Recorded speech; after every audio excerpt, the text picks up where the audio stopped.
Oui, bonjour et paix et joie. Voilà, nous terminons cette partie du chapitre 5 de Matthieu où Jésus nous parle de l'ancienne justice et la nouvelle justice, où il va traiter 6 points. Dans ces 6 points, Jésus commence toujours, il a été dit, et moi je vous dis. Alors, cette justice, cette ancienne justice, elle était inscrite, si nous voulons bien, sur les tablettes des pierres qui étaient données au mont Sinaï. Et la nouvelle justice que Jésus voudrait, c'est la justice qui doit résider dans notre cœur. Et souvenons-nous que Paul nous dit dans l'épître aux Corinthiens, au deuxième épître aux Corinthiens, chapitre 3, verset 3, que nous sommes une lettre du Christ inscrite, non pas avec de l'encre dans les tablettes de pierre, mais avec le Saint-Esprit dans notre chair, dans notre cœur.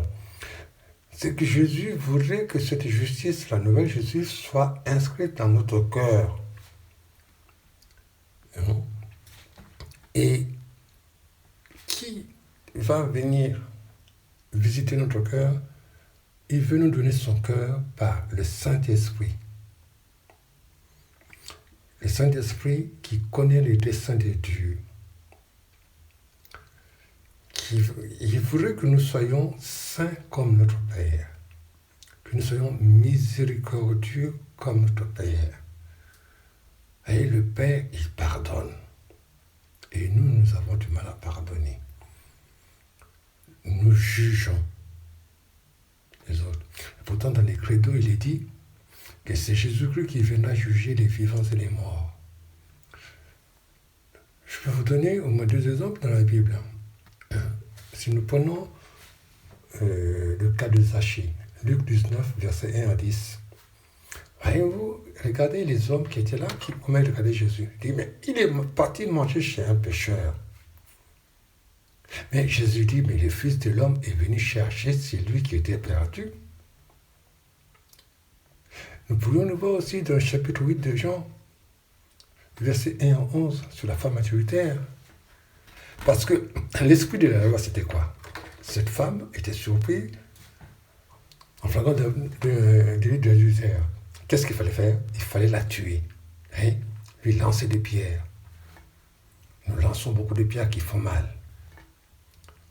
Parce qu'elle a été prise coupable. Mais Jésus nous pose une question, et cette question que chacun de nous peut se la poser à lui-même. Jésus en face de lui, et il te dit, toi qui n'as jamais péché, lance la pierre à l'autre.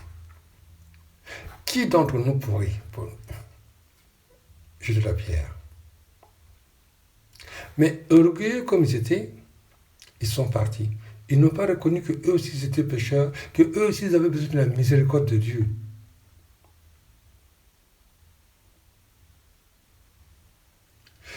La parole de Dieu dit, à Dieu la rétribution. C'est bien que Jésus me dit, mais bénissez ceux qui vous maudissent. Et c'est lui qui fait tomber ses bénédictions sur les bons et les méchants. Mais c'est à lui. Et souvent, nous jugeons les autres. En nous, il y a ces petits caractères vicieux qui se cachent là. En disant que moi, je suis bien, c'est l'autre qui est mauvais. Et non, nous nous trompons. Personne n'est sauvé de lui-même. Nous sommes sauvés par grâce. Parce que Dieu nous a aimés. Et Dieu nous aime. Et il nous pardonne.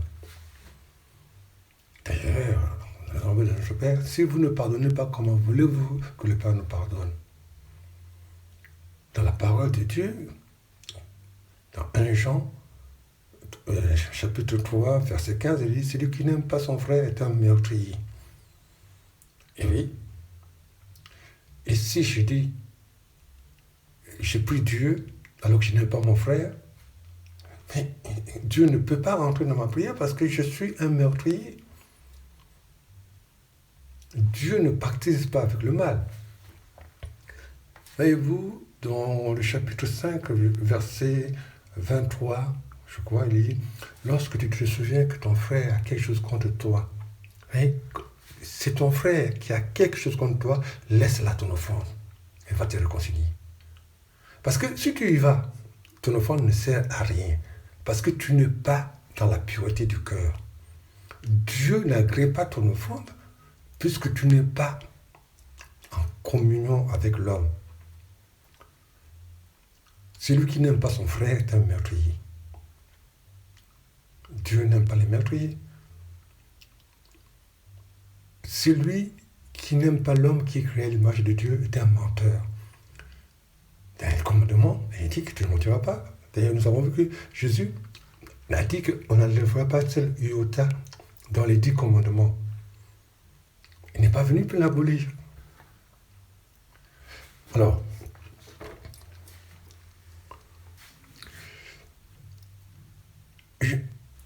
maintenant nous sommes dans le temps accompli. Nous devenons aujourd'hui témoins d'une nouvelle justice, non pas de la lettre de la loi, parce que la lettre de la loi a été écrite sur tablette de pierre, mais de l'esprit, car la lettre de la loi tue. C'est comme dans la femme adultère, les gens qui voulaient tuer cette femme-là parce qu'elle était surprise en flagrant délit d'adultère, alors qu'eux-mêmes, ils savaient d'autres péchés qui étaient cachés.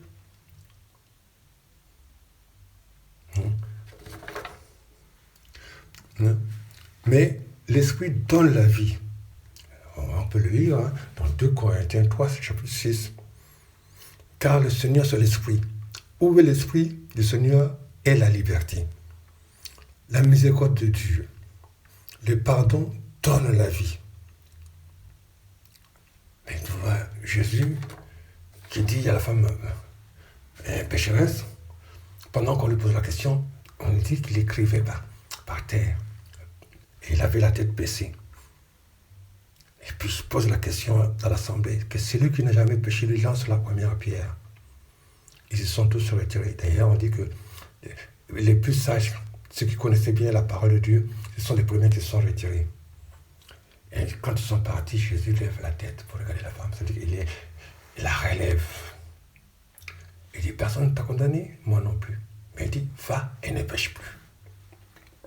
Donc Dieu veut que nous nous regardons en vérité dans le miroir. Nous n'avons pas à juger les frères et sœurs. Nous avons à les aimer. En fait, le péché, il faut le dire, le péché n'est pas seulement ce qui s'aimait, ce qui se voit et se condamne. Les péchés sont aussi toutes ces mauvaises pensées et désirs que j'entretiens en moi et qui prouvent de mauvaises actions quand l'occasion se présente. Il y a beaucoup de choses en nous là. Les parties tellement ténébreuses qui ont besoin d'être rebaptisées par l'amour du Christ. Et Jésus justement vient frapper à notre porte pour venir nettoyer ces parties-là dans notre cœur. Et il veut nous remplir de la présence de son esprit, car l'esprit est vie. Pas sa parole. Jésus dit, oui, c'est sa parole.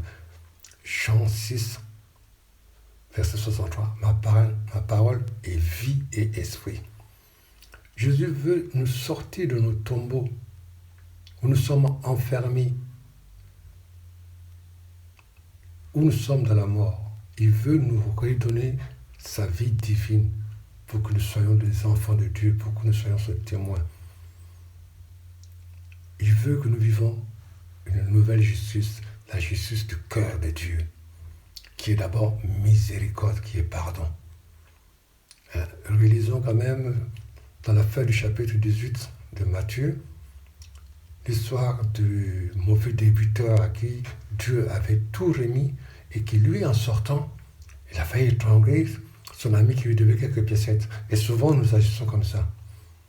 Et d'ailleurs, Jésus dit, mais vous voyez bien la paille qui est dans l'œil de l'autre, mais la poudre qui est dans la tienne, Est-ce que vous la voyez? Hypocrites sommes-nous. Ben, écoutez, si nous avons compris cela, demandons à Dieu pardon. Continuons pas à pas. Mais je vous demande encore de relire ces 6 parties-là. Et ça nous instruit sur la nouvelle justice de Dieu. Nous sommes devenus de nouvelles créatures par l'Esprit Saint. Amen. Alléluia. Que Dieu nous bénisse. Nous continuons nos pas à pas. Et nous allons démarrer le chapitre 6. À bientôt.